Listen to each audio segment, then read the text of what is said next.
রাশিয়ার থেকে তেল কেনা নিয়ে সোমবার রাতে ভারতকে আরও একবার হুঁশিয়ার করে বার্তা দিয়েছেন মার্কিন প্রেসিডেন্ট ডোনাল্ড ট্রাম্প। তিনি জানিয়েছেন, ভ্লাদিমির পুতিনের দেশ থেকে তেল কিনে খোলা বাজারে তা বিক্রি করার অপরাধে ভারতের ওপর আরও শুল্ক চাপানো হবে। তবে ট্রাম্পের এমন বার্তার পর এবার কড়া প্রতিক্রিয়া জানিয়েছে ভারতের পররাষ্ট্র মন্ত্রণালয়।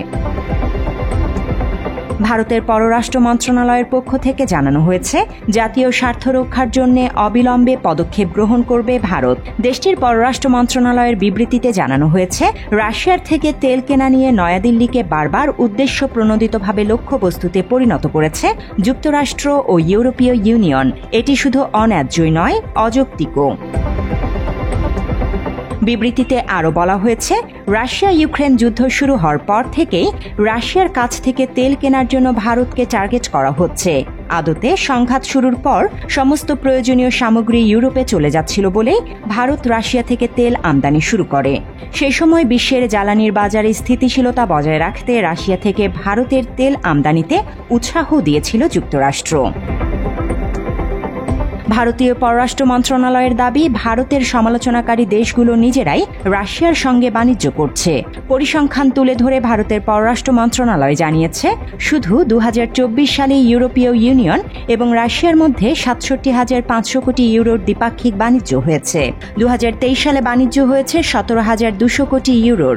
সেই হিসেবে দেখতে গেলে যা ভারত রাশিয়ার মোট বাণিজ্যের চেয়ে অনেক বেশি। শুধু তাই নয়, 2024 সালে ইউরোপের প্রাকৃতিক গ্যাস আমদানির পরিমাণও 165 লাখ টনে পৌঁছেছে, যা 2022 সালের রেকর্ডকেও ছাড়িয়ে গেছে। কেবল জ্বালানি নয়, রাশিয়া থেকে সার, খনিজ, রাসায়নিক, লোহা, ইস্পাত এবং নানা যন্ত্রপাতিও আমদানি করে ইউরোপ। পিছিয়ে নেই যুক্তরাষ্ট্র।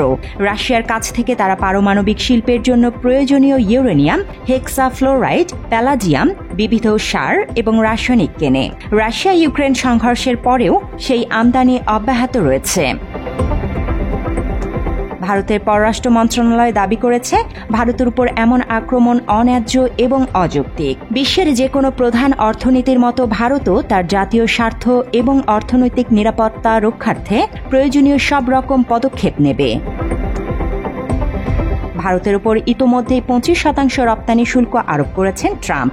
7 অগস্ট থেকে তা কার্যকর হওয়ার কথা। গতকাল সোমবার থেকে নিজের সামাজিক যোগাযোগ মাধ্যম ট্রুথ সোশ্যালে পোস্ট করা এক বার্তায় রাশিয়া ইউক্রেন যুদ্ধের জন্য ভারতকে দায়ী করে দেশটির উপর আরও বেশি শুল্ক আরোপের হুমকি দেন মার্কিন প্রেসিডেন্ট। ট্রুথ সোশ্যালে ট্রাম্প লেখেন, রাশিয়ার চাপিয়ে দেয়া যুদ্ধে ইউক্রেনে কত মানুষ নিহত হচ্ছেন সে বিষয়টি আমলে না নিয়ে রাশিয়ার কাছ থেকে তেল কিনেই যাচ্ছে ভারত। এ কারণে তিনি ভারতের পণ্যের উপর উল্লেখযোগ্যভাবে শুল্কের পরিমাণ আরও বাড়াবেন। ট্রাম্পের এই পোস্ট দেওয়ার কয়েক ঘণ্টার মধ্যে এই ইস্যুতে বিবৃতি দেয় ভারতের পররাষ্ট্র মন্ত্রণালয়। Desk report, Bangla addition.